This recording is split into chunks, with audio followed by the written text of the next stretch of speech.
So ladies and gentlemen, good morning and welcome. My name is Christopher Coates. I'm the newly arrived Director of Foreign Policy, National Defense, and National Security at the Macdonald-Laurier Institute. And we welcome you here today for this very, very interesting set of panels and discussion.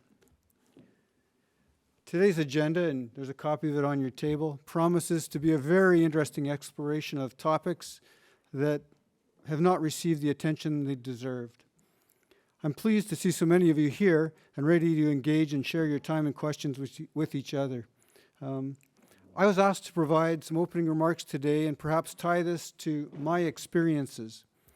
And some of you would expect me to make a connection between combating radicalization and terrorism and extremism, today's topics, and my experiences leading operations in Afghanistan or in NORAD post 9/11.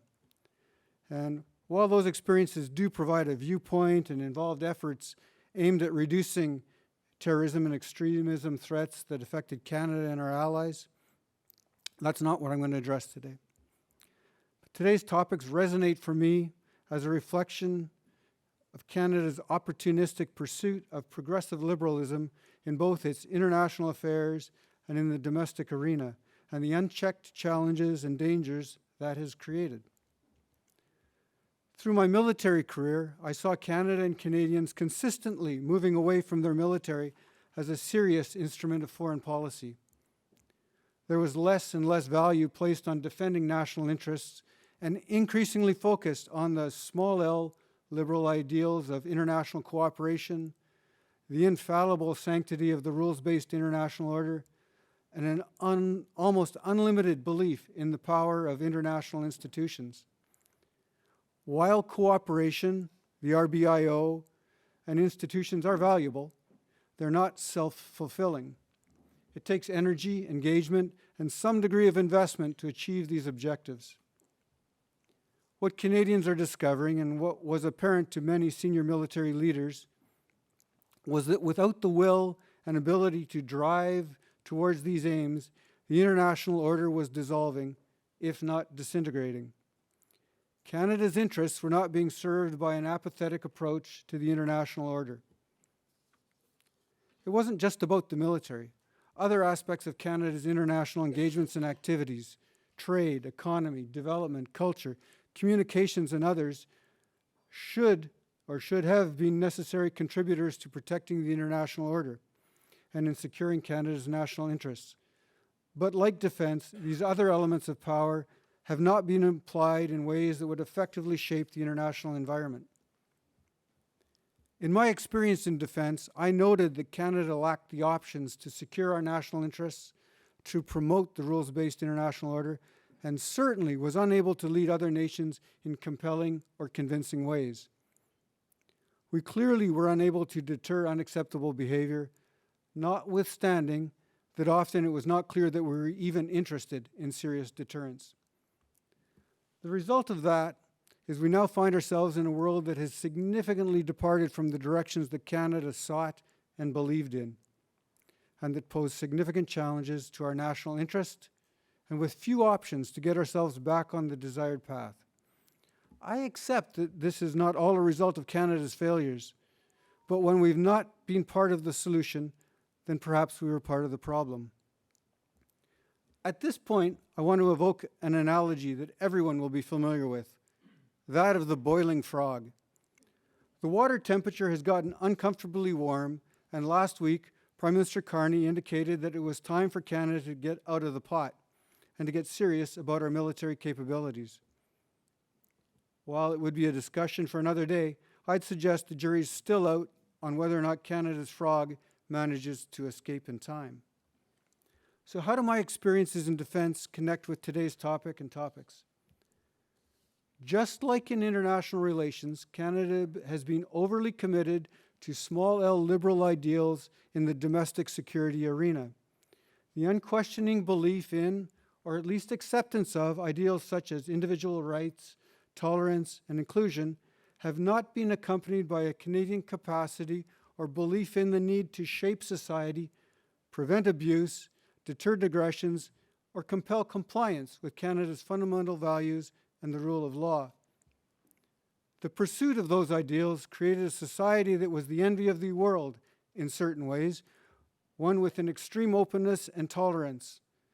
That openness is a vulnerability. George Kennan said, "The problem of a free society is that its openness is both its strength and its vulnerability." Tony Blair said, "The purpose of terrorism is not only to kill, it's to provoke and divide, to exploit the freedom of our society, to destroy it." And Barack Obama said, "The freedoms and openness we cherish are what make us vulnerable to those who would do us harm." They may have been talking about Canada. The result of Canada's approach is a society that has provided fertile ground for those seeking to exploit our openness for their own ends.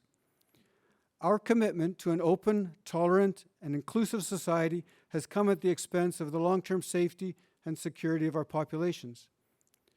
Domestically, we are that frog, and collectively, we haven't seemed too concerned about the temperature of the water. In the international arena, Canada failed to provide the means to deal with the disintegration of the international order, whether those were military, defense, security, economic, trade, or diplomatic tools. Domestically, Canada is overly reliant on the intrinsic benefits of those small L liberal values to deal with the challenges that might arise. We've failed to provide the legal, law enforcement, intelligence tools, and those adjacent elements connected to education, immigration, cybersecurity, border security, combating organized crime and money laundering, and other drivers of a secure society. Various elements of human nature, of institutional culture, and competing agendas, political and others, will all challenge and threaten the order we seek in our society. The social order is constantly under threat, even attacked by these forces. Our collective security and well-being, along with the ultimate survival of our society, depend on effectively countering these strains, which brings us back to the frog. While the government has acknowledged that the water is getting too hot in the international pot, it's time to stick a finger in the domestic one. Remember, once the water's boiling, it's too late for the frog. Over the course of the day, you should be able to explore the temperature of the water. What does Canada need to focus on to keep the temperature down? How do we preserve the benefits of our open society while combating the threats that are themselves exploiting the very tolerance that we cherish? It's incumbent on all of us, everyone in this room, to bring our collective energies to deal with these significant challenges that grow around us. Well, you didn't come here to hear me talk. You came here to participate in the discussion and with the panels.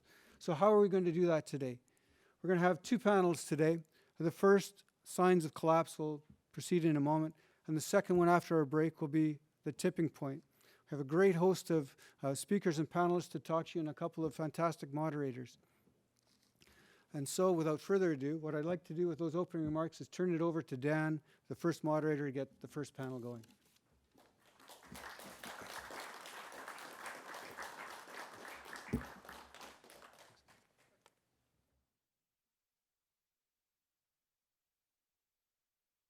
Chris. I think this is on. Perfect. Thank you so much, Chris. And it's a terrifying but apt vision that you put forward for us to be exploring today. I'm joined in this first panel by three fantastic folks, Bruce, Kaveh, and Sheryl, if you want to come up and join me. Bruce Pardy is a professor of law at Queen's University. Sheryl Saperia is the CEO of Secure Canada. And Kaveh Shahrooz is a lawyer and senior fellow at the Macdonald-Laurier Institute.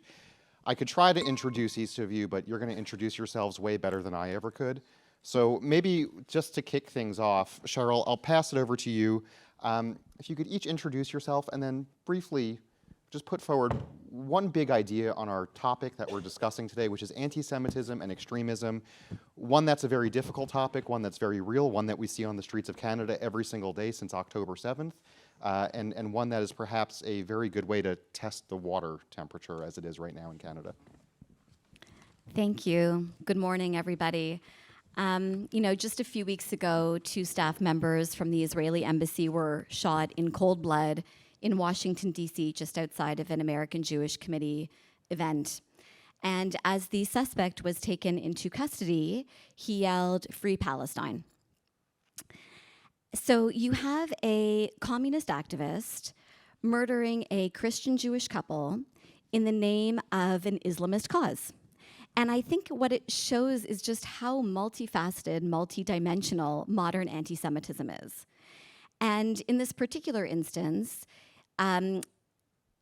it was actually a very good example of a concept that my board member, Harris Rafiq, coined quite some time ago, which he calls Islamism beyond Islamists, meaning that Islamist ideology has greatly influenced individuals and groups and movements that don't necessarily formally identify as Islamist.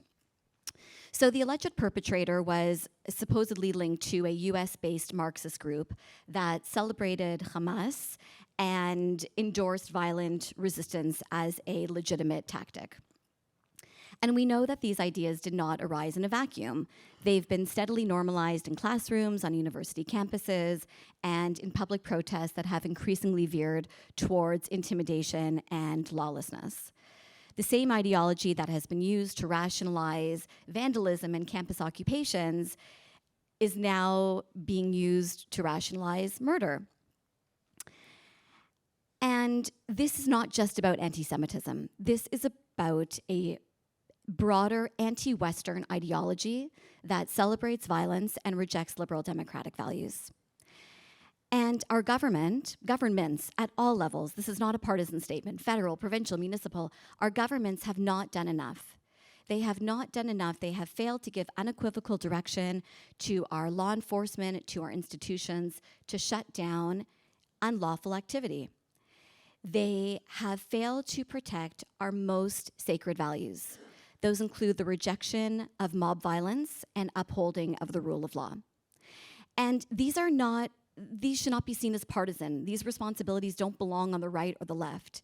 These are foundational civilizational values. And civil society, I'm coming to my introduction, and civil society needs to be actively engaged in helping government make better decisions and stimulating the legislative and policy-making process and providing fresh ideas and fresh research. And that's where Secure Canada lives within civil society. So I am CEO of this organization called Secure Canada. We are a nonprofit organization dedicated to combating terrorism and extremism. And we do that by creating truly innovative laws, policies, and alliances that help strengthen Canada's national security and democracy. And we're not a Jewish organization. Historically, we never would have been talking about anti-Semitism. This would not be our topic. But for the last couple of years, and certainly since October 7th, anti-Semitism has risen to such a degree that it has become very deeply interwoven with our bread and butter issues of radicalization, of extremism, of terrorism. We know that anti-Semitism is a key entry point for radicalizing, joining extremist groups, and mobilizing to violence. And I've been in fairly regular touch with somebody who runs a de-radicalization program in Ontario. And we've had a series of conversations. Our first one was just a few days before October 7th. Obviously, we didn't know what was coming. And he said to me then, he said, it's absolutely amazed me and my colleagues, said he to me, that every single one of their clients, whether they were ISIS-inspired extremists or neo-Nazi-inspired extremists or anything in between, every single one of their clients came in talking about anti-Semitic conspiracy theories. So that was then. We then spoke a few months after October 7th, and I asked him, okay, what are you seeing on the ground? So he identified for me 3 trends. He said, number 1, his clients, the extremists, were getting younger. Whereas before they were 17, 18, 19, 20, now they were 12, 13, and 14. Number 2, he said, the ideologies were fusing together. So you would have, let's say, an ISIS-inspired extremist who also loves Hitler. And that's pretty consistent with what our own law enforcement and intelligence agencies are talking about now with that concept of salad bar extremism, right? You kind of pick from the buffet. And the third trend that he identified was that this new profile of an extremist that he was seeing hates 5 things. They hate Jews, women, police, democracy, and transgendered people. This was the profile. Okay, I'm almost done. So I spoke to him again most recently. It was actually just last week. And what he said chilled me. I said, so what's happening now? And he said, Sheryl, anti-Semitism has always been a part of the space that I work in. I expect that. What's different now, he said, is that the anti-Semitic views that I was hearing from my clients, I'm now hearing from my friends. It's become completely mainstream. The views that used to be considered extremist anti-Semitic views are now completely mainstream views that he's hearing from his friends. I found that absolutely striking. So to wind up, if I were to be asked like my thesis statement on this subject of anti-Semitism, I would probably go to Jonathan Sacks, the late great Jonathan Sacks, such a renowned intellectual. And he talked about how anti-Semitism is it's an early warning sign. It's a symptom of disease. It's a warning sign of collective breakdown. He said no society that has fostered anti-Semitism has ever been able to sustain its liberty, its religious freedom, its human rights. And he talked about how the politics of hope gives way to the politics of fear, gives way to the politics of hate. And I think that's where we are right now. And so my urging to policymakers, to government, is to do much, much more to push anti-Semitism back to the fringes. And this is not just to protect the Jewish population, which they absolutely have an unequivocal obligation to do, but because it will mean a healthier society for all Canadians, for all of Canada. Thank you.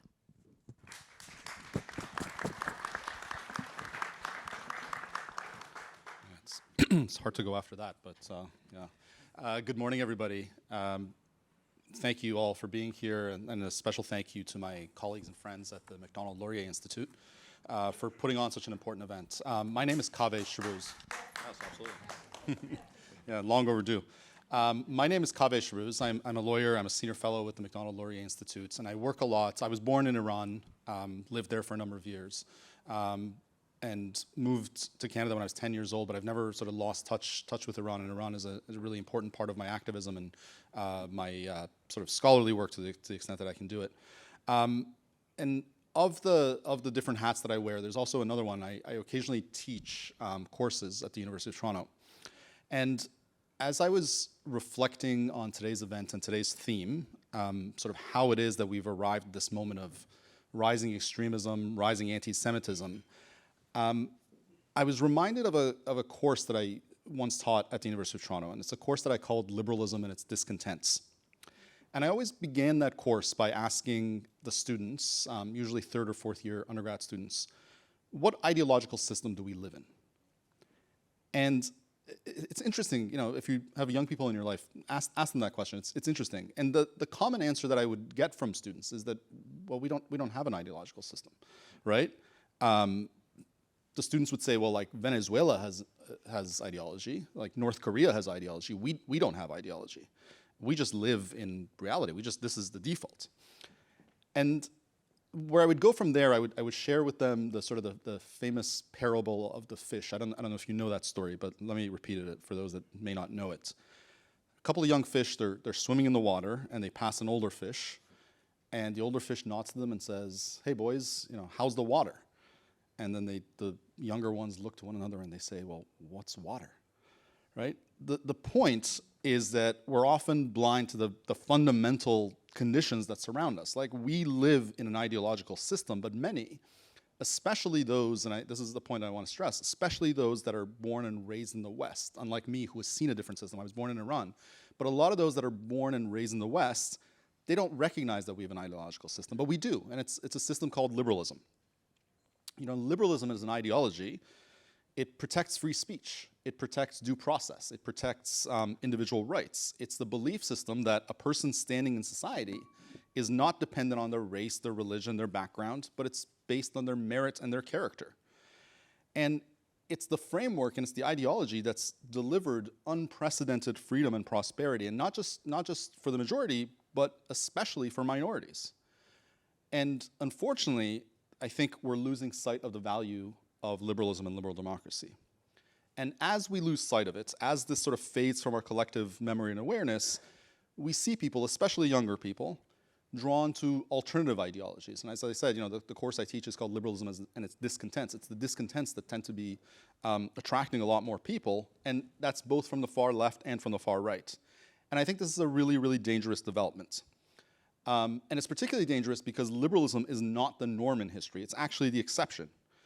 And it's the only system in history that's consistently provided safety and security and prosperity to ethnic, religious, and cultural minorities like the Jewish community.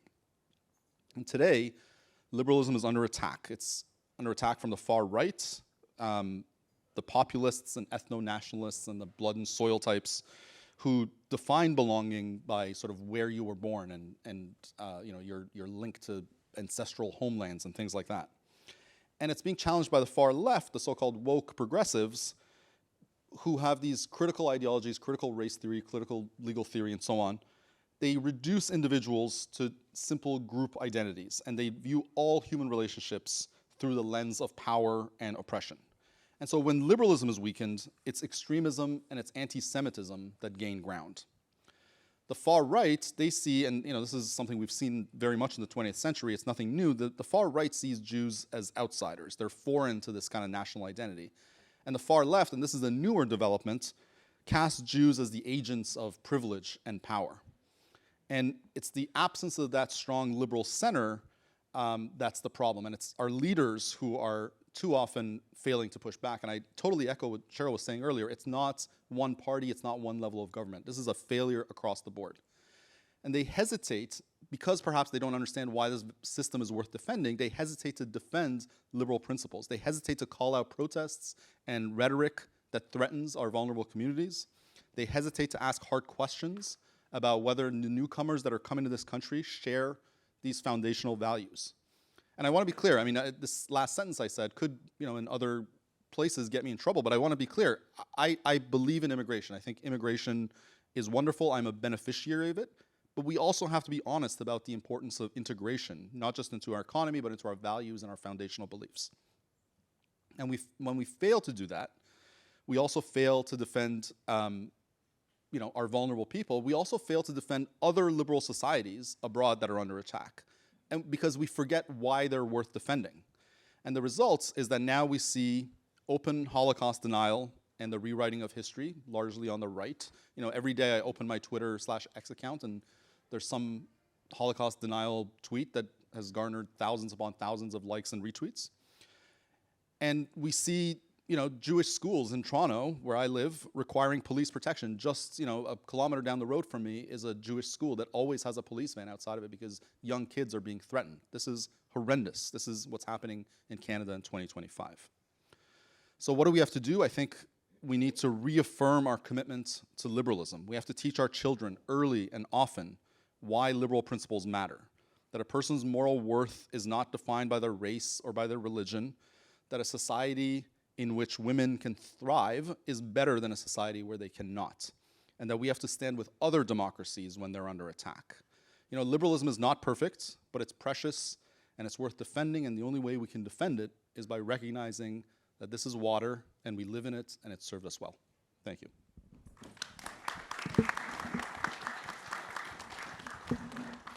Dan, I'm gonna go there.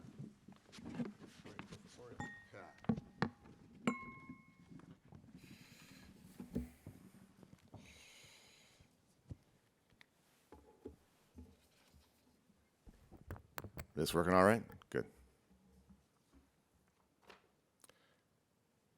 The Globe and Mail published this column in February 2022. The title: "It's Time to End the Sedition by Enforcing the Law and Following the Money." It says, people have been terrorized for over a week. Seditionists and terrorists. Who is the author talking about? February 2022. Yes, of course, the trucker convoy.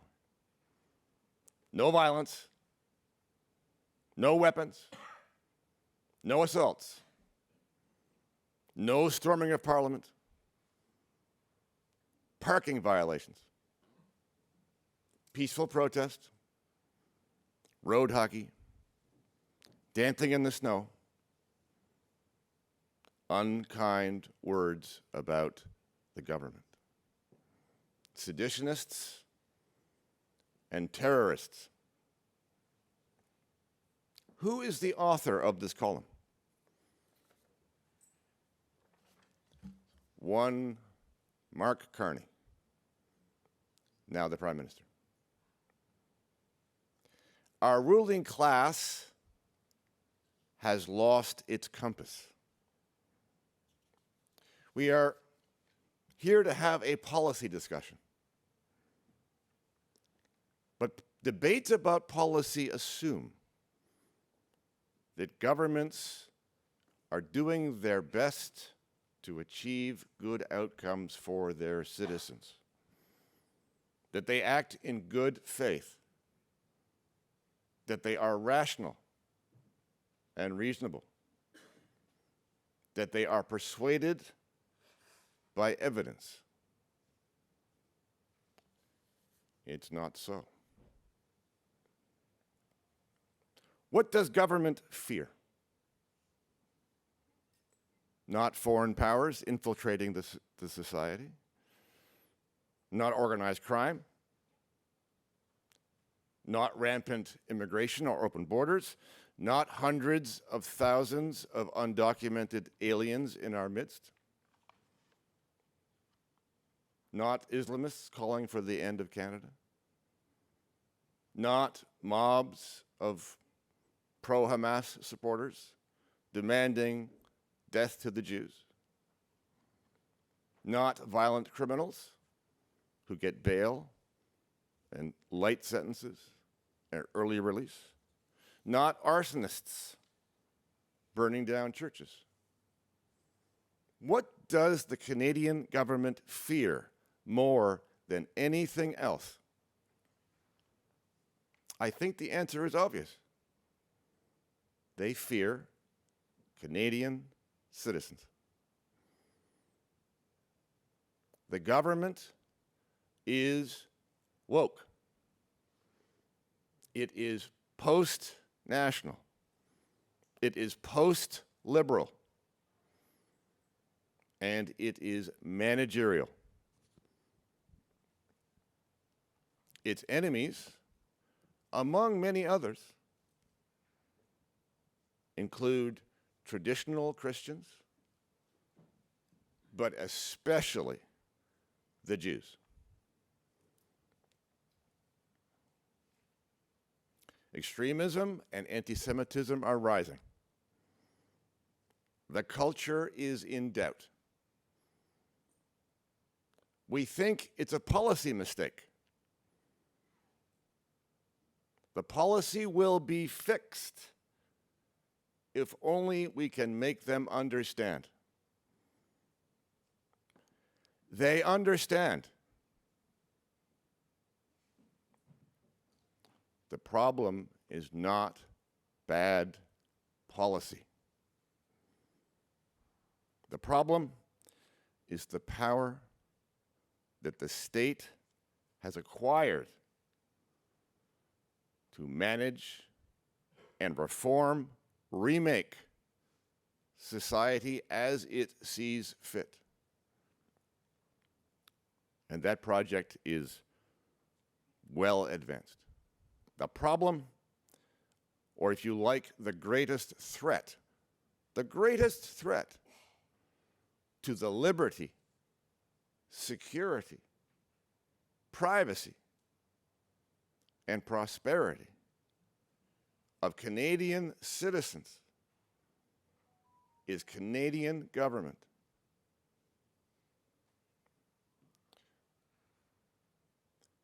The late, great Alan Borovoy, head of the Canadian Civil Liberties Association, was fond of saying that the greatest threat to our liberties is not from without, but from within. I suspect that even he did not realize how correct he would prove to be. Thank you.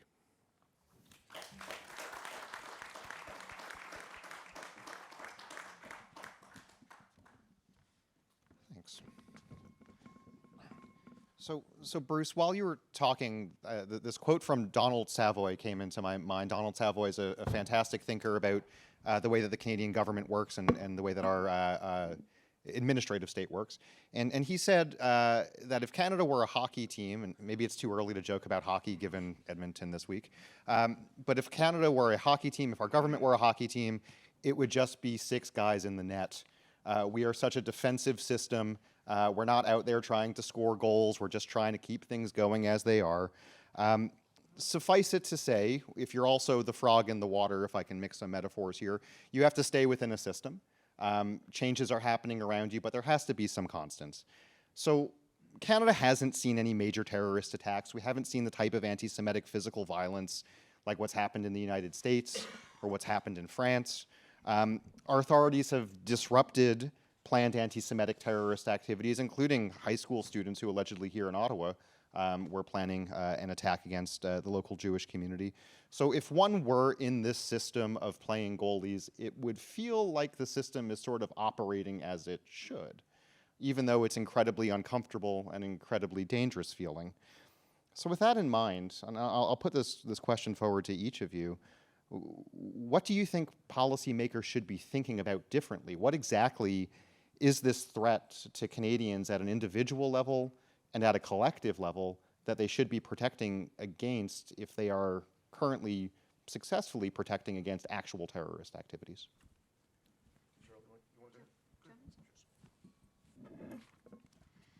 So, okay, let's unpack. Let's unpack the question a little bit. So we're saying terrorist attacks have been thwarted, so the system is working. So why do policymakers need to care? All right. So let's first address the fact that terrorist attacks are being planned, and thank goodness they've been thwarted. You've got the case of the father-son duo, the father having participated in a ISIS beheading video that was posted online, and then he was welcomed to Canada. And then he and his adult son were found to be in the advanced stages of an attack. You have another case of a Pakistani citizen who had come to Canada on a student visa and was also applying for refugee status. According to his landlord, he never went to school. He was always home. He was posting ISIS propaganda online. And his plan was to go to the United States to kill as many Jews as possible. His words, not mine. And the FBI caught wind of it. So thank goodness that these attacks have been thwarted. We can absolutely expect that more attacks are being planned. And it makes me think of a different quote from the IRA. The IRA leadership, they tried to assassinate Margaret Thatcher, and the plan did not succeed. And they said to law enforcement, they said, "We were unlucky this time, but we only have to be lucky one time. You, police, you, society, need to be lucky every single time." So I guess my first response to your question is there is just, thank goodness the system is working. We absolutely cannot be complacent. We can only assume that there are going to be many more attacks being planned, especially as anti-Semitism and extremism are becoming mainstream. That's number one. Number two, let's just say terrorism was not part of the conversation and we were not worried about terrorist attacks. Are we just worried about the hate crimes? Like, the hate crimes alone, right, which are not terrorism, but is this the kind of society we want to live in? Jews comprise 1% of the Canadian population. They're the target of more than 70% of religiously motivated hate crimes in this country. That's not the Canada we want. We want a Canada where peace-loving people can thrive and criminals cannot thrive. Right now it feels like it's the reverse. Criminals are thriving, peace-loving people are not. That's not the Canada we want. So purely on the basis of hate crimes, forgetting terrorism, policymakers still need to be paying attention. Number three, I would go back to that Jonathan Sachs idea that anti-Semitism is a symptom of societal dysfunction. And I would actually go further. I would say it's not just a symptom of dysfunction, it's actually a tool to create more dysfunction. Anti-Semitism is one of the most powerful, effective recruitment tools for extremist and terrorist groups. And the adoption of anti-Semitic attitudes is oftentimes a very good indicator of the adoption of extremist attitudes. So for that reason alone, also, policymakers need to be paying a lot of attention to rising anti-Semitism in this country. And my final point on this, I want to talk about extremism in and of itself just for a moment. And I think it's worth pointing out that, terrorism has a legal definition, right? We've got it defined in the criminal code.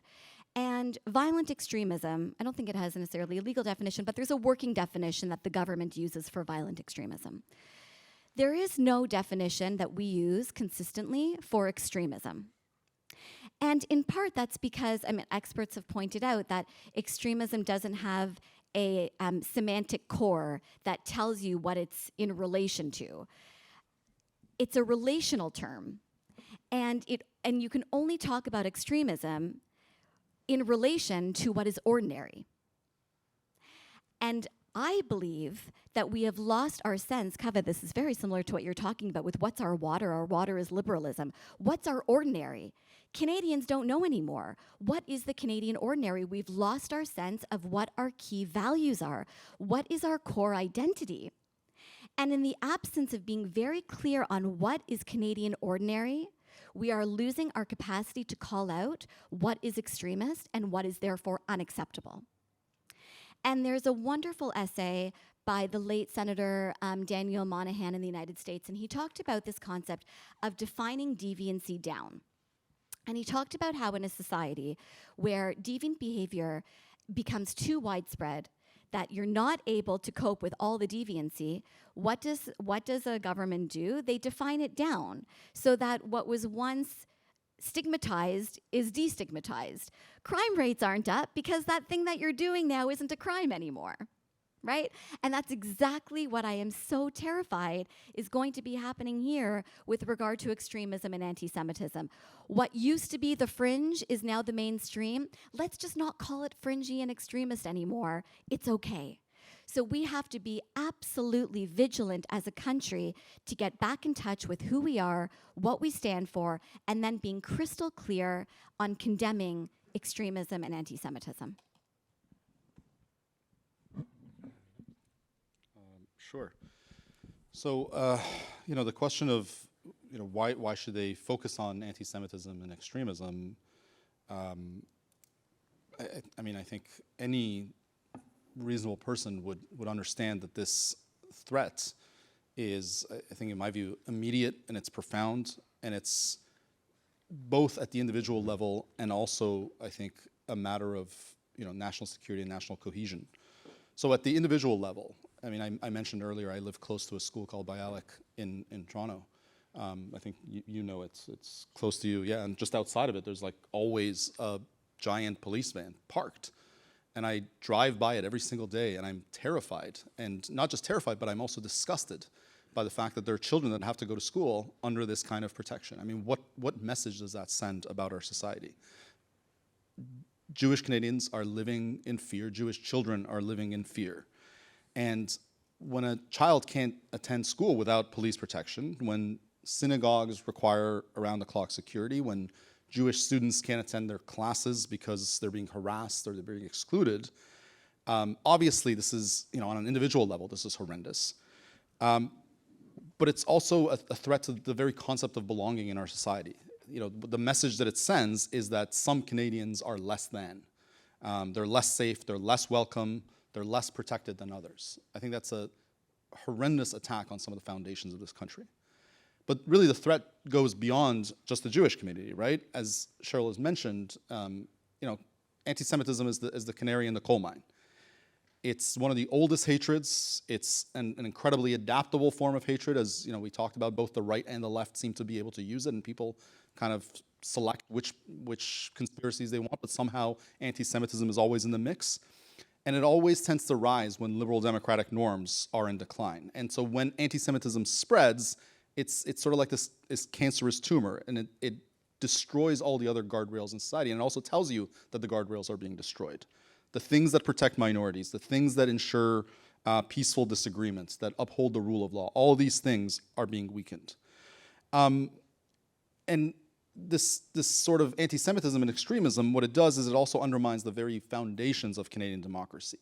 When you think that there's a Jewish cabal that's running everything, it erodes trust in all of our institutions.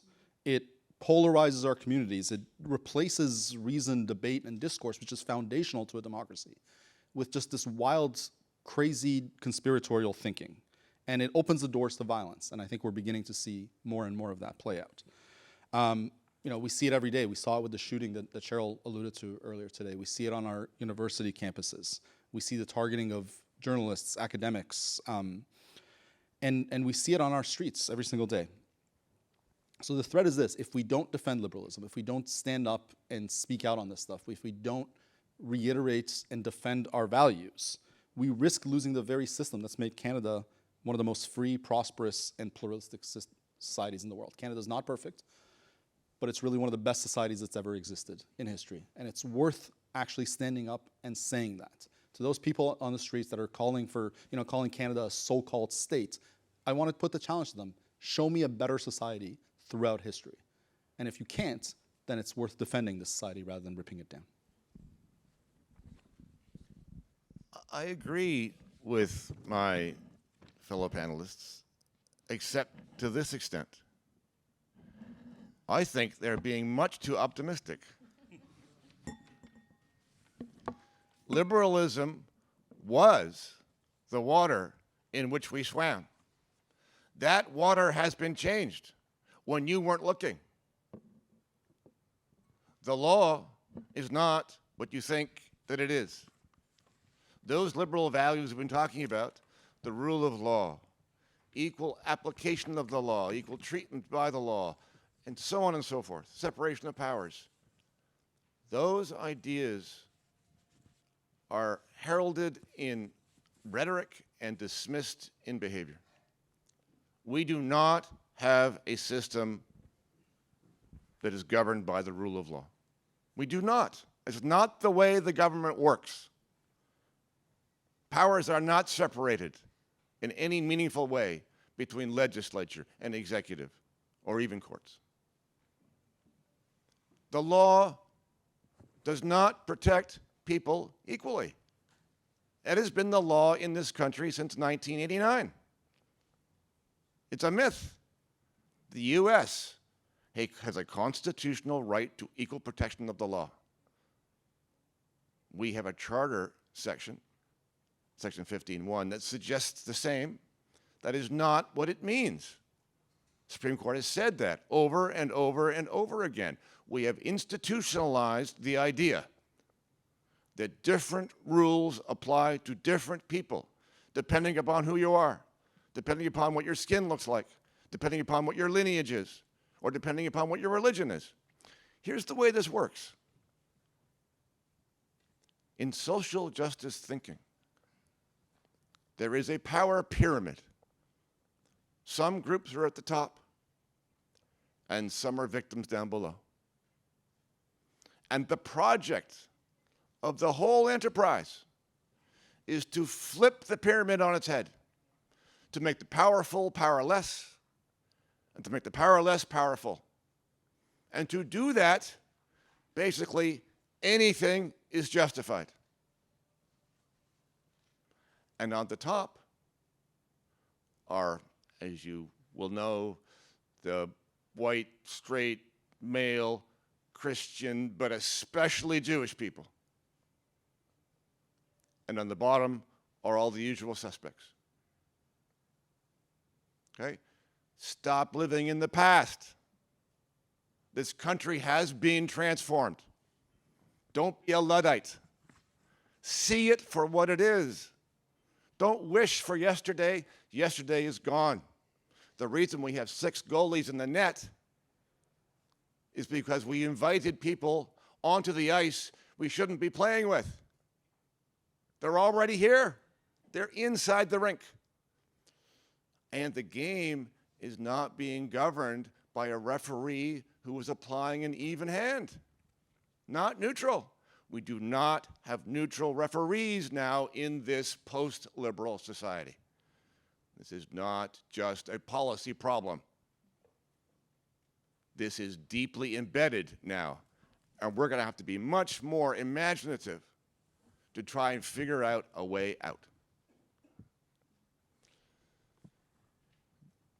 Sheryl, you mentioned hate crimes, and I want to go back to that for just one moment. Bruce, to your point, pluralism works if everybody believes in pluralism. We're probably not in that state anymore. Well, it might work if our rulers and our courts believed in it, but they believe in a particular version of it, which is not the version that you and I believe in. And the data on what that's causing is playing out pretty clear. Hate crimes are rising across Canada. Hate crimes have risen against the LGBTQ community, the Black community, and in particular, the Jewish community. There are more hate crimes per capita against Jews than any other group in Canada, based on most recent data. And the proliferation of talking points from extremist groups who openly despise some basic Canadian values like pluralism and tolerance are exploding too. Some of these extremists have taken the form of domestic hate organizations on the left and on the right. Some are foreign entities. Some have been described as useful idiots. Those who grew up like me in a Jewish family may have been told in the past, you have to keep an open mind, but not so open that your head falls out. Maybe these people could have used a good bubby. But there's this normalization happening of extremism, and it's playing out in anti-Semitism. And Sheryl, you've also mentioned that anti-Semitism is a recruitment tool. So I just want to touch on this a little bit more. What is it about extremism and anti-Semitism that go hand in hand? Why is it that anti-Semitism is somehow able to cross this political spectrum of both the left and the right to add into extremist groups on both sides? Okay, so yes, I completely agree with the premise of your question. There is absolutely a nexus between extremism and anti-Semitism, and yes, it absolutely has the potential to cross all political ideologies. And I think that there are a few reasons for that, and I'll talk about it. But I think what's really interesting is, yes, we've talked about anti-Semitism as a recruitment tool, and it goes even further than that. Anti-Semitism has been referred to as an ideological bridge. And what that means is that, let's say you have an extremist who's a member of a far-right extremist group, but they want to move over to an Islamist group, or vice versa. Anti-Semitism is the ideological bridge that allows a person to perform the mental gymnastics to move from one extremist group to another that have absolutely nothing to do with each other, except for a shared hatred of Jews and Israel. And so, I mean, intellectually, if it weren't so disturbing, it would be so absolutely fascinating. And experts have referred to this concept as fringe fluidity, right? So you can move from one extremist group to the other, and what allows you to do that? Anti-Semitism. So there is something very unique about this concept. So in terms of how it can cross various political ideologies, I think there are some features that will apply regardless of the political ideology. And one of those features is conspiracy theories. Conspiracy theories are very useful whether you are on the far right or you are on the far left or you are in an Islamist group. I mean, this and Jews provide the best fodder for conspiracy theories. So the far right will blame the Jews, let's say, for Great Replacement theory, right? Like Jews are responsible for enabling non-whites to come to Canada and to make Canada not white anymore. On the far left, the Jews control finance, control the banks. They're responsible for capitalism. They're too privileged. And then the Islamists might talk about a conspiracy theory like the Jews invented the Holocaust in order to get Israel. Or the Jews want to destroy Islam and take over Muslim lands. I would say Israel's doing a really bad job of that. Like 56 Muslim states, one tiny little Jewish country, but okay, like that's the conspiracy theory. So conspiracy theories are one element. Another one is about grievances. So, people might be feeling economic anxieties. They might be feeling social alienation. They might be feeling a distrust in our institutions. And you need a scapegoat. And again, Jews throughout history have provided a very useful scapegoat for these things. Going back to Jonathan Sachs, he talked about when a group is feeling that their world is spinning out of control, that's when you start to see that rise in anti-Semitism, because you need a place to assign the blame.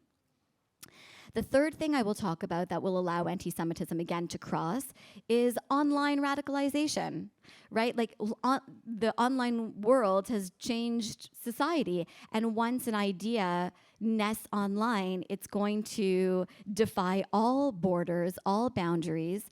And, for unhappy young people who go online and intersect with the material that they find, whether it's the far right, whether it's the far left, whether it's the Islamists, what they will find is a very useful template. And the template is, your life is miserable because of the Jews. And you can find that material, again, wherever you're seeking it. So, and the last thing I will say is about the malleability of anti-Semitism. Anti-Semitism has been referred to as a virus that mutates. And I think that's a really, really good analogy. So if you think about the Middle Ages, when religion was the most salient, part of a person's identity, at that point, it was on the basis of religion that Jews were persecuted, right? Jews killed Christ, we hate Jews. And then in the 19th and early 20th century, when race became the operative term. And at that point, Jews were irredeemably evil, and you couldn't convert and you couldn't assimilate because it was in your blood. It was your race, it was your DNA. And of course, that culminated in the Holocaust because there's nothing to do but to murder the Jews. And then after World War II, 1948, Israel was established, and immediately the focus went to the Jews based on their new land, based on territory. And it was appealing to what is the highest authority today. Right after World War II, the biggest language was international human rights.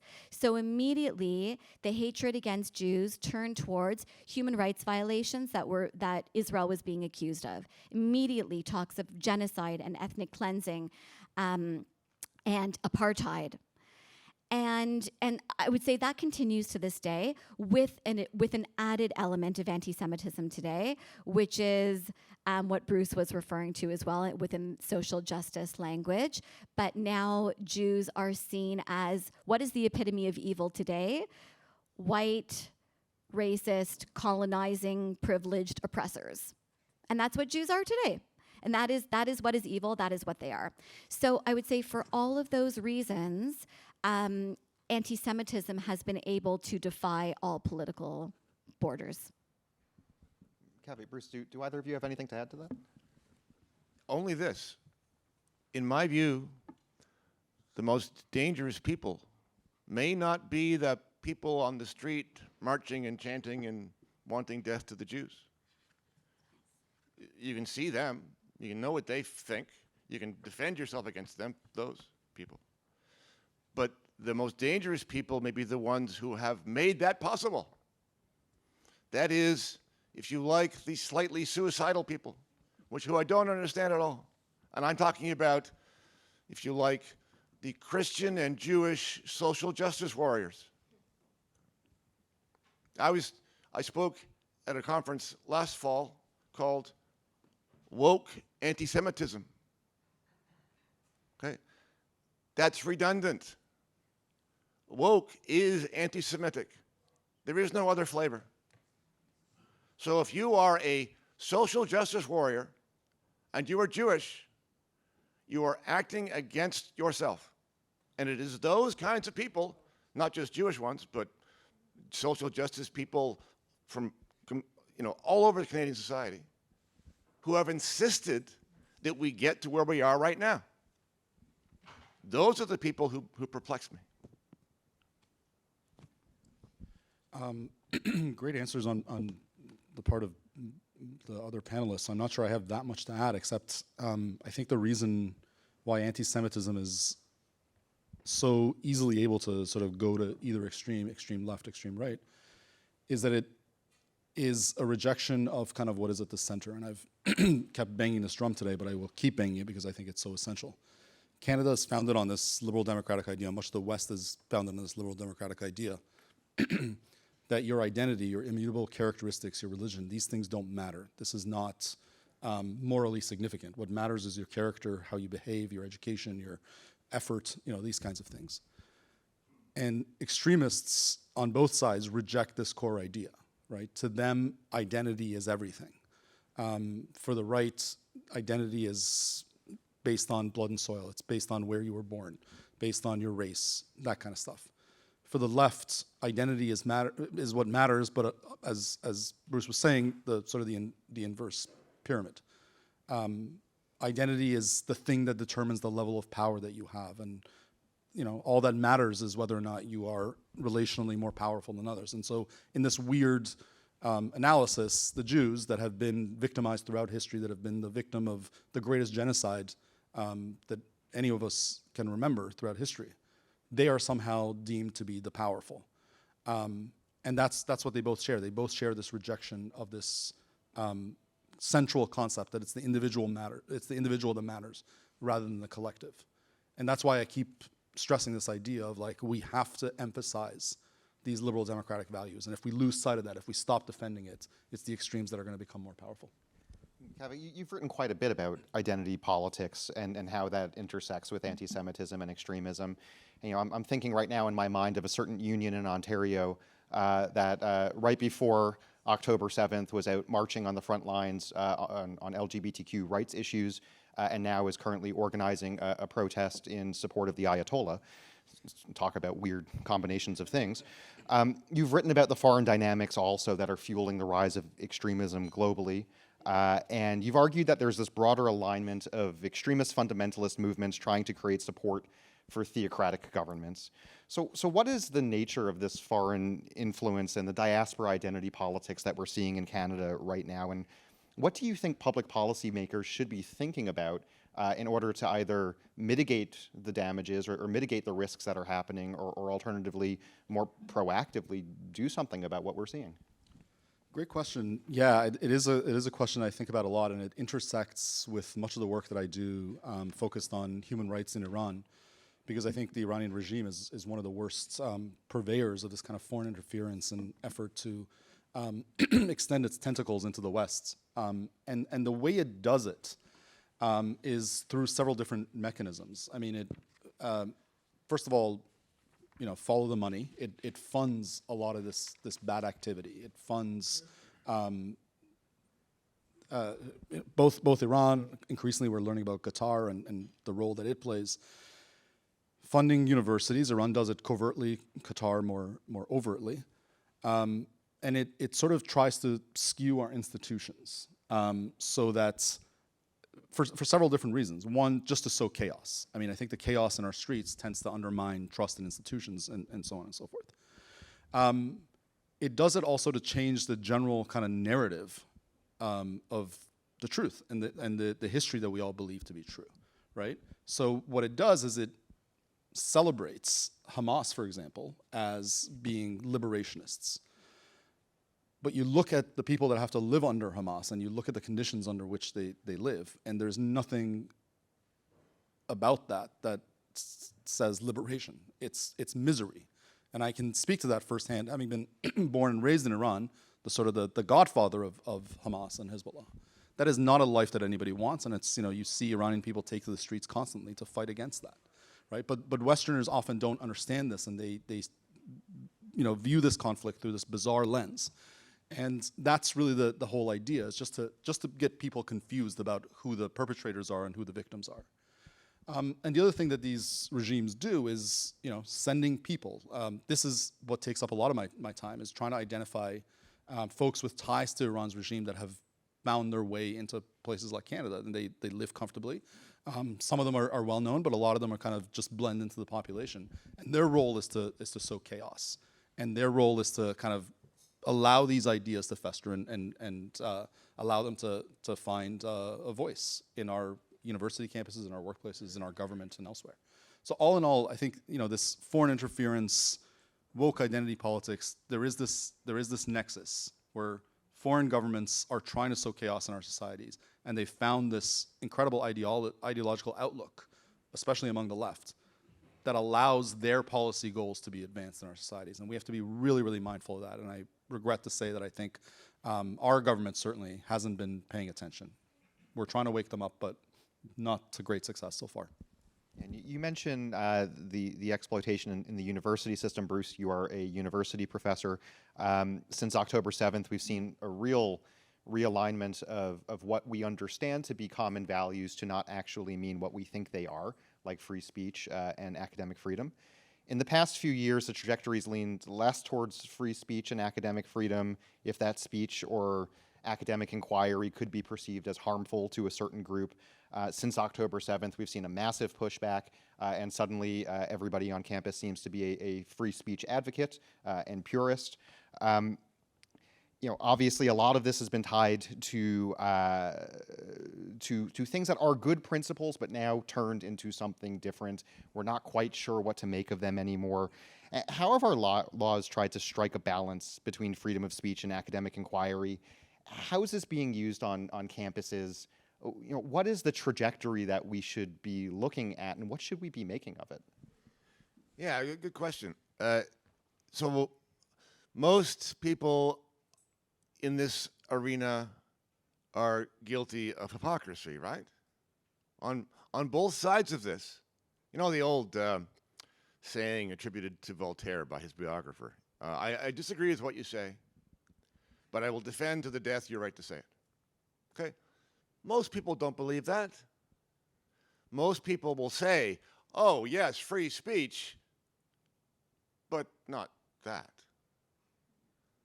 And the left, as you allude to, until recently, were the censors at universities. You can't say that. Not in a classroom. But now that we've passed the threshold, everything's reversed. But note this.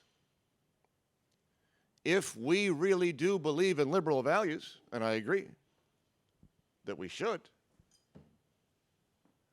liberal values include free speech. In a liberal country, and I'm using that word, let's just be clear about the word, because we've heard liberal a couple of times, and they mean different things.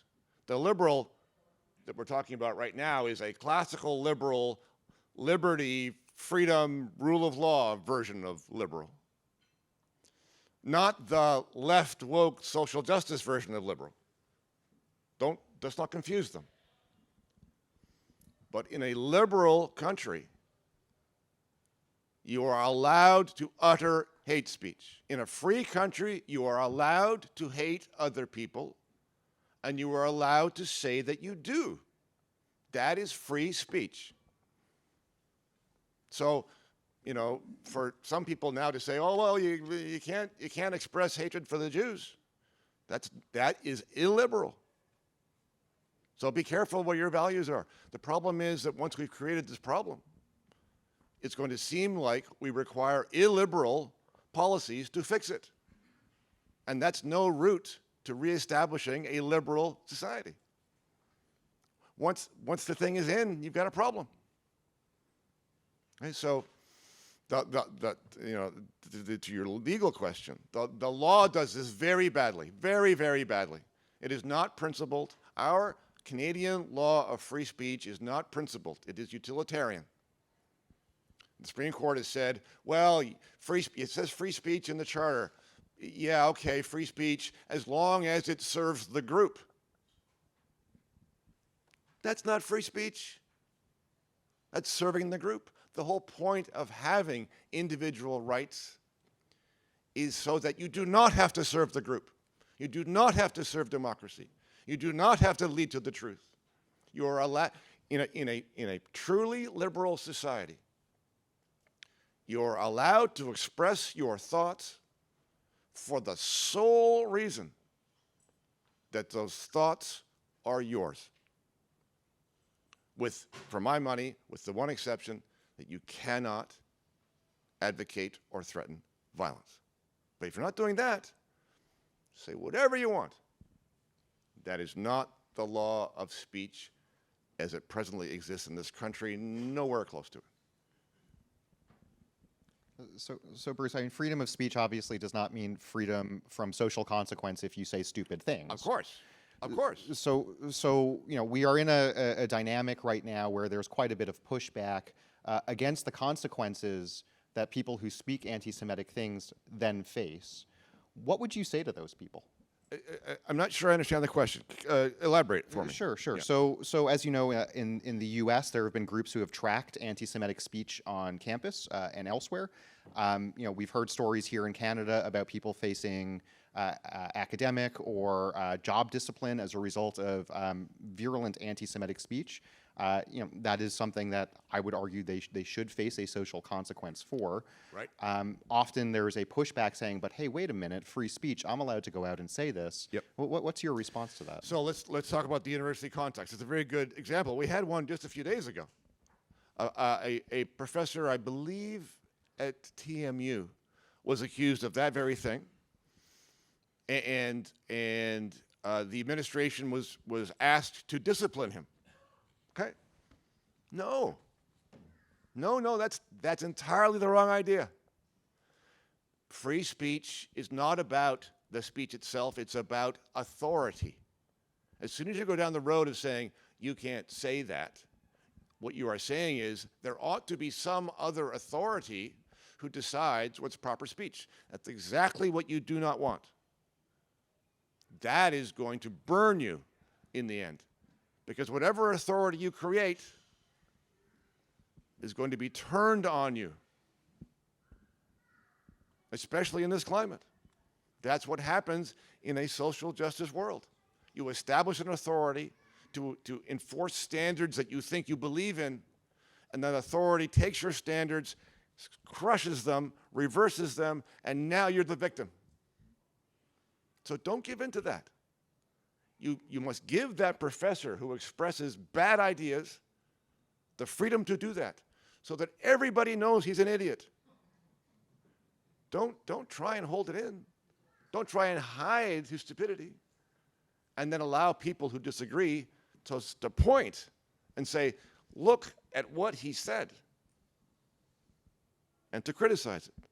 That's the world we want. So Sheryl, I want to throw a quick question over to you. We've heard two ideas pop up. The idea, you know, free speech, and if somebody is using free speech, we obviously know what their ideas are. So if they are harboring extremist ideas, we are aware of that. You know, we've also heard this idea that it is not the people on the streets that are the ones that we should be concerned about. It's the ones who are harboring views that we have no idea about whatsoever, who could be the extremists. Kaveh mentioned that there are, you know, people who are potentially aligned with foreign entities who are also just out there trying to quietly push ideas through the ecosystem. It's been argued by MLI fellows and policy commentators that this environment that we're in right now is fertile grounds for extremist recruiting. You've said the same thing. And that it's those who are, that it is not those people who you would expect to be recruited into these things that we are now seeing recruited into them. It is things like pride movements. It is people who are openly professing a want to pursue equity and diversity. It's not the type of person who you would think is likely to grasp onto anti-Semitism or then even go into the next step into violent extremism. What are we to make of this? And in an environment where we're not even sure where the danger necessarily lies and with whom, what are policymakers and public safety officials supposed to do? Yes, so you're right. So the threat that policymakers, again, need to be focused on is the mainstreaming of anti-Semitism. That mainstreaming is happening in part because various divergent groups are converging on a shared hatred of Jews and Israel. And so you're seeing people that you would not would not have identified, they wouldn't fit the profile of people you would think would be terrorist sympathizers, but they're getting radicalized in places that we would have thought would have been innocuous settings, right? Like classrooms and university campuses. So you're seeing a new crop of people come up getting radicalized and starting to adopt some extremist and pro-terrorist ideologies. And I think what we're, and I would say, and actually my Secure Canada colleague, Chess Parsons, former RCMP, is here as well. And one of the things that Chess said to me was that he views this, and Chess, I hope I'm not gonna like butcher your words, but he said that he see this as a real kinetic threat to Canada, because what you're seeing is the potential for these ideologies to spark lone wolf actors, and it will be a major cause of social disruption.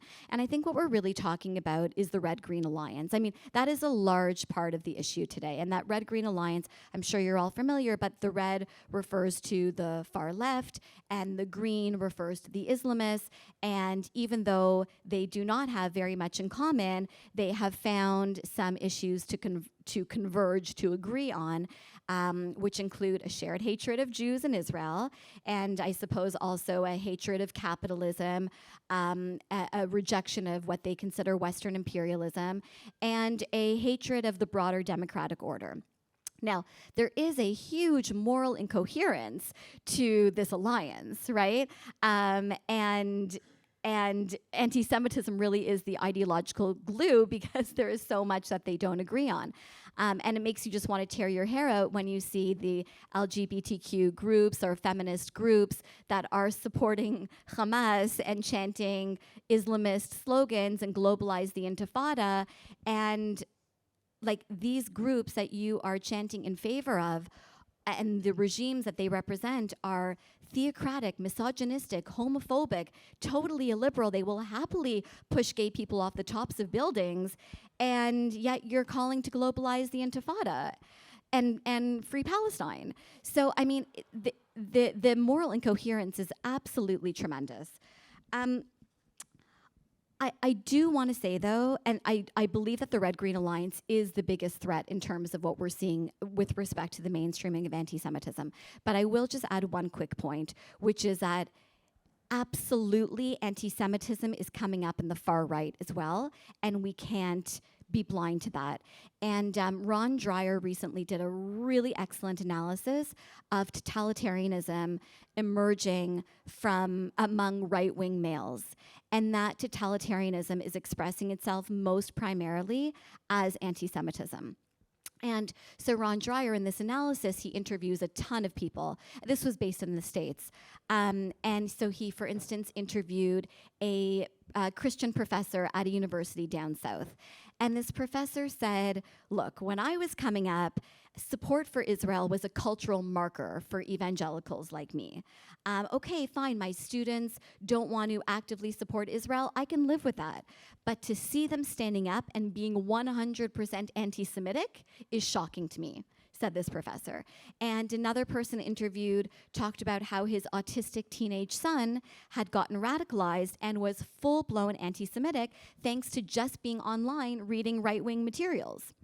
So as Dreyer digs into this, what he sees is that heterosexual white males are being told that they are evil and that they are responsible for the evil in society. And that's creating a lot of understandable rage. And so they're hungry for people to say that's a lie.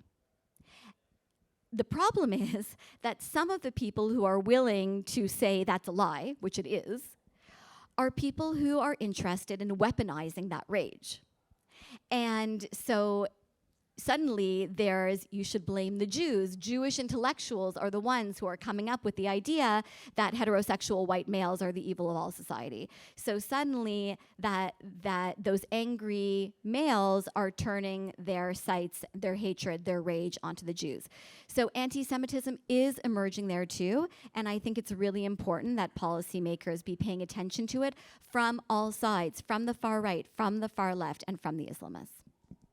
I think we hear a range of views up here about what is exactly the role of policymakers and what is exactly the role of government. MLI is a big believer in making bad policy unacceptable. So this is a fantastic moment, I think, to engage a little bit with this policy question. We've seen incredibly unhelpful statements from elected officials. I write and publish on this relatively frequently, and they are adding to a climate of anti-Semitism and extremism. We've seen policies that have failed to prevent the rise of extremism and anti-Semitism in Canada. Clearly, this isn't the trajectory that we want to be on. So what are the ideas and policy principles that our leaders ought to engage with, understanding that those principles and policy ideas might lead to bigger governments or smaller governments, depending on the tack that we take. But I'd be really curious if we can maybe make the implicit a little bit explicit here. What are some of those ideas? And just open for anybody who wants to jump into it. Go ahead.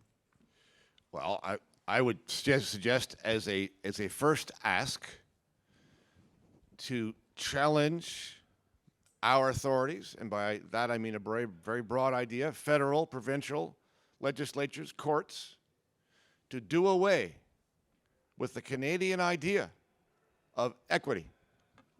And by equity I mean different rules for different people depending upon your identity.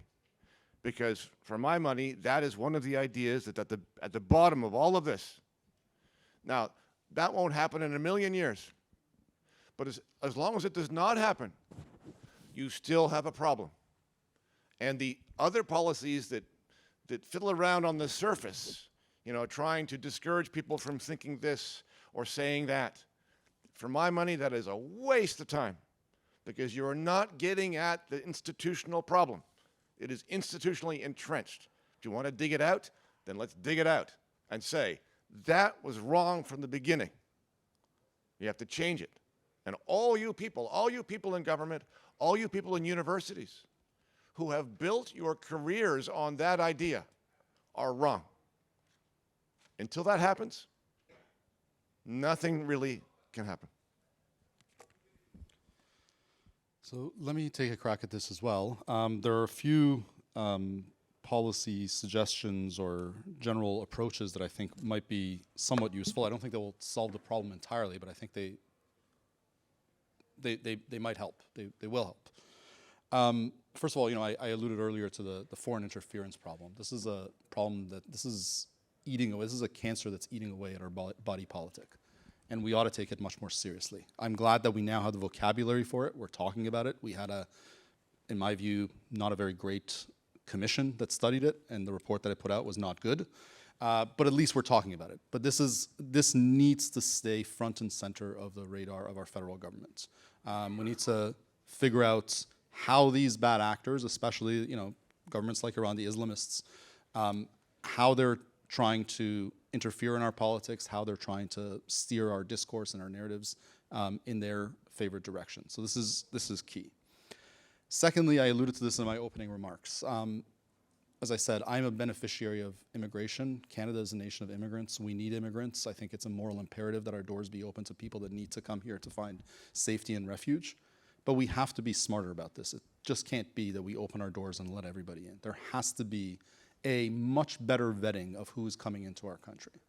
On an individual level, I don't think we should, say people from this country can't come in, because I think you end up capturing all sorts of people it would be wonderful to have them in Canada. But on an individual level, we need to assess who is coming into this country. All sorts of bad people from countries like Iran are finding their way here, and they're causing, irreparable damage to our country. And once those immigrants arrive here, there really has to be a focus on getting them to integrate into Canadian society. You run into problems when you have these isolated ethnic communities that just don't feel like they're part of a collective, and there has to be that effort.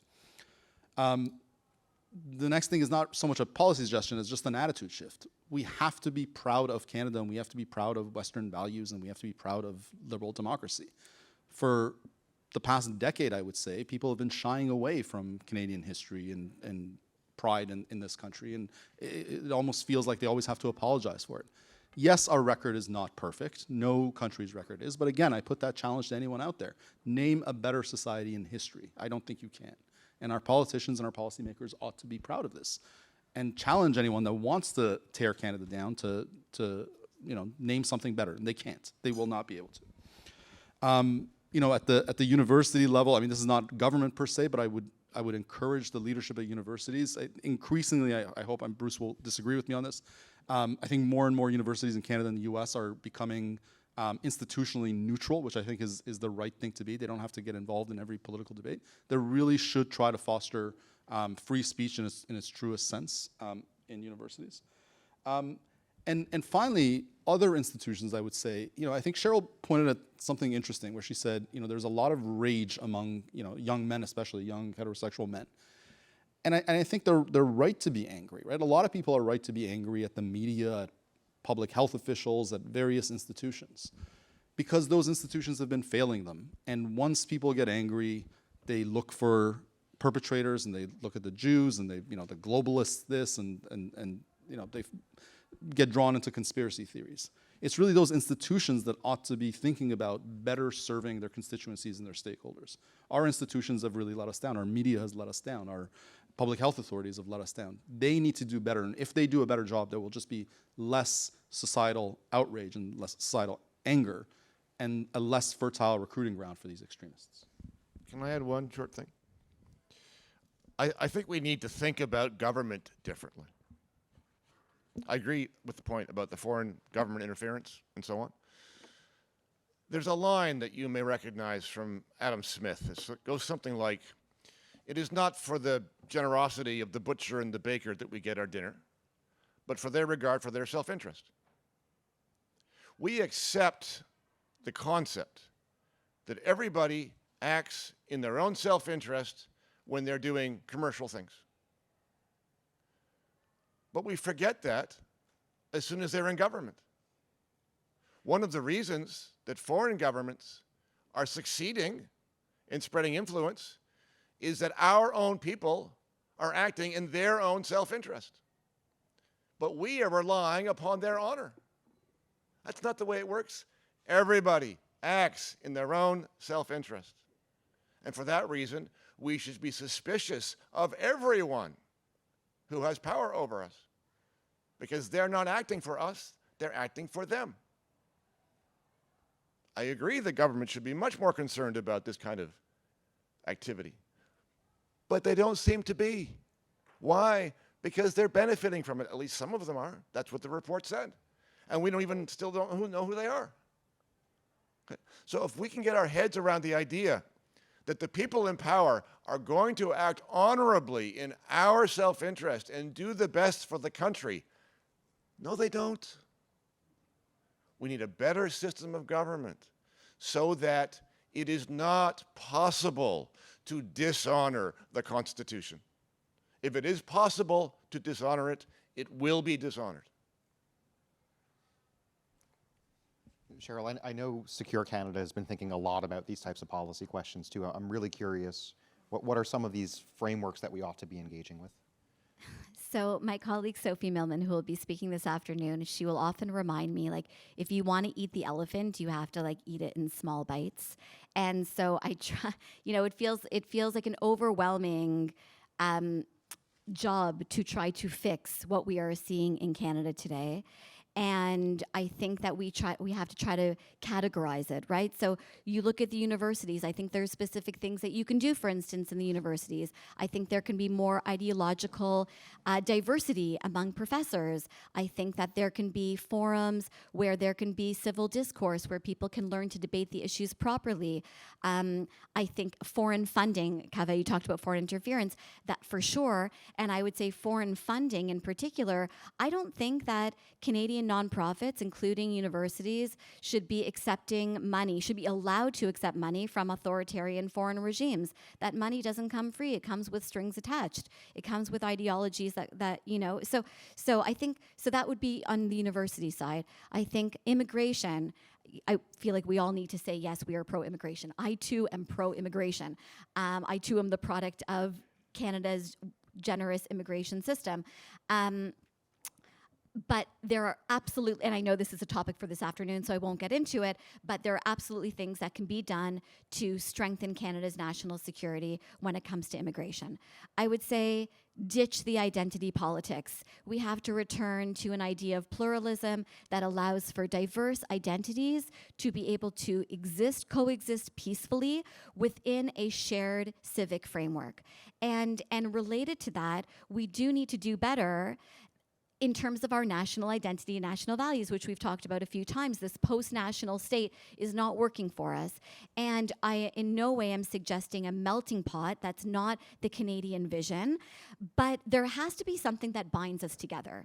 Because if our paramount value is difference and diversity and multiculturalism and tolerance, we will be absolutely cornered into tolerating intolerance and being paralyzed to fight back against those who want to strip us of our liberty and our liberal democracy, all because we think that tolerance is our paramount value.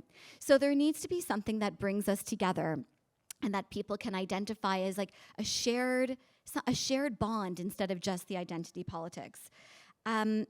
I mean, I could go on forever. There are so many different, I mean, I know Bruce's position is like, we have to change everything, and he's convinced me. I think he's right. But in the absence of those like major systemic changes, I think that there are some laws that could be introduced that could make a difference. For instance, glorification of terrorism probably does need some sort of legislative solution.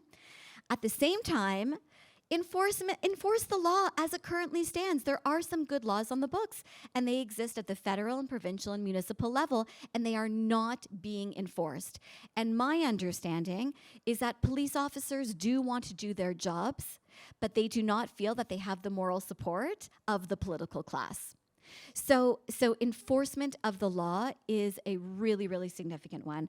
I guess the final one that I will mention is I think that policymakers need to understand that anti-Zionism is 99% of the time anti-Semitism, and it is not anti-Semitic to criticize the Israeli government. I will say that every day of my life. That is not anti-Semitism. But it is anti-Semitic to call into question Israel's right to exist. People are criticizing China, people are criticizing Russia, and they should, but they're not calling into question those countries' right to exist. They're calling into question those governments' decisions. So I would say the same about Israel. Do not apply standards on Israel that are not expected of any other country on earth. And I'm sorry, I know I said that was the last one, but now I'm really going to say just one more, which is that I think policymakers need to do a much better job of not inviting extremists to Parliament Hill as their guests and giving them funding. There are so many examples of extremists being funded by the Canadian government. And in relation to that, policymakers need to learn the difference between Islam and Islamism. They are not the same thing. And to also learn the difference between Islamophobia and anti-Muslim bigotry. I know this is a separate conversation and we can talk about it another time, but this is so key, and I work very closely with like the most extraordinary Muslims, calling them moderate Muslims, even though everyone hates that word. I don't know what else to say. But one of them, my colleague Harris Rafiq, a devout Muslim, this is what he wrote. He wrote, "Canada is facing a crisis of ideological clarity. In our desire to be inclusive, we have allowed the loudest voices, often the most ideological, to monopolize Muslim identity in public life. It leaves citizens confused, journalists intimidated, and policymakers unsure how to respond without being labeled intolerant. It also leaves open the door to radicalization as Islamist ideologues increasingly fill the void left by fear-driven silence." So I think policymakers need to do a much better job of understanding who to give the microphone to. They're giving it to the wrong people. Thank you. So we're heading into a break. Our panelists will be around, so feel free to come on by, interact, ask your questions there. Kaveh, I'm okay, cool. In that case, thank you, Sheryl, Kaveh, and Bruce for a fantastic panel. I'm honored to have moderated this. I'm so glad that I didn't have to interact as a panelist. So.